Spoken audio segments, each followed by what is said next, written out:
on va prendre comme base de départ les mots de la nourriture, hein, qui en France est assez fort. Hein. C'est intéressant de voir aussi que dans différentes langues, on distribue la nourriture autrement. Hein.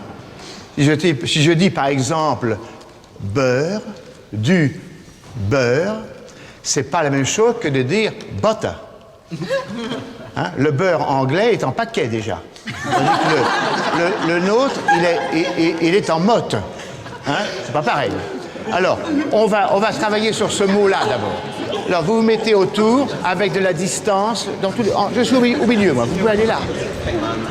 Du beurre. Ce qui est dit et ce que je fais, c'est pareil. Allez-y ensemble.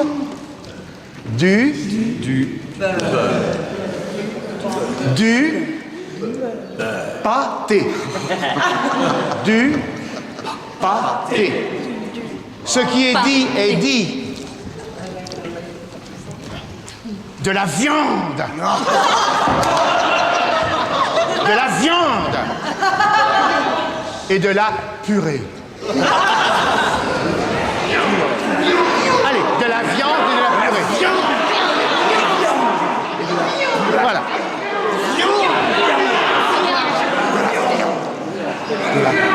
Un moustique qui pique.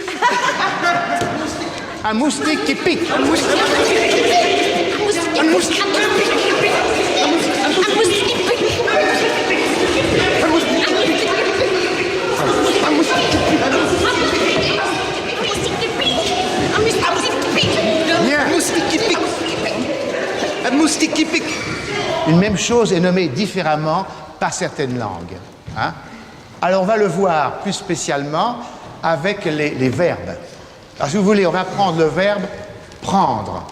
Et on va dire, pour lancer le mouvement, je prends. Voilà ce qu'on dit en français, je prends. En anglais, comment dit-on? I take.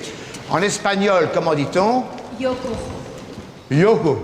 Cojo. Yoko. Cojo. Yo cojo. Mais oui, elle fait le geste déjà. Hein? On va former des petits groupes. Alors, les Anglais, ensemble, avec des différences entre l'Angleterre, l'Australie, les États-Unis. Hein? Les Anglais ensemble. Yo cojo. Yo cojo.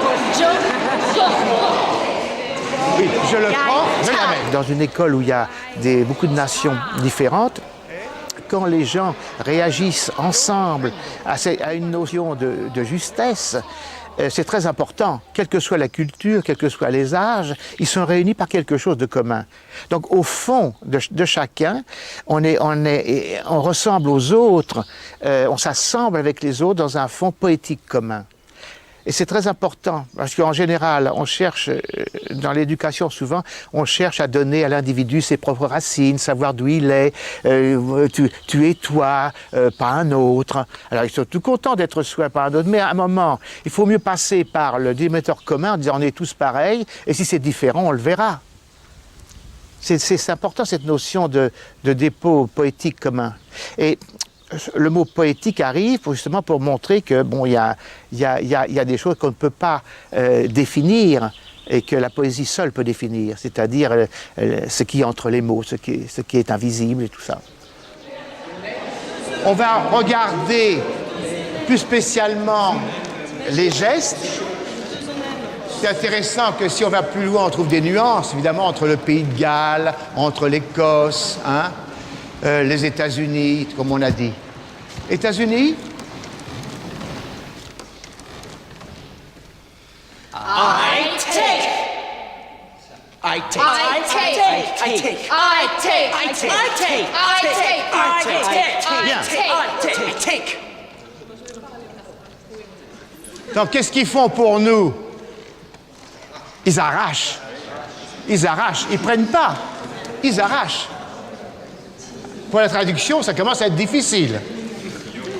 Les Anglais, Écossais, Pays de Galles, allez-y. I take.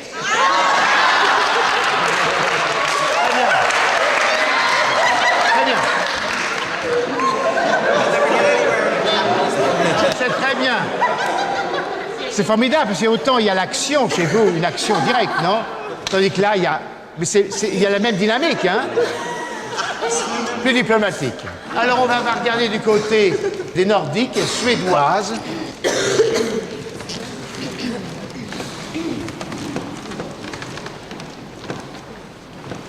Jag tar. Ah, c'est joli, ça, hein? Qu'est-ce qu'ils font? Ils prennent et ils amènent, mais doucement. Ils tirent. Serbo-croate, tous ceux qui parlent serbo-croate, c'est elle. Hein? Elle résume l'ensemble. Ja uzimam. Encore, c'est joli. Allez. Ja uzimam. Elle met de côté pour l'hiver.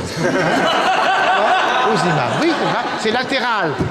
C'est joli, ça, parce que ça latéralise, hein, les mouvements. Il y a des mouvements très latéraux dans son pays. En français.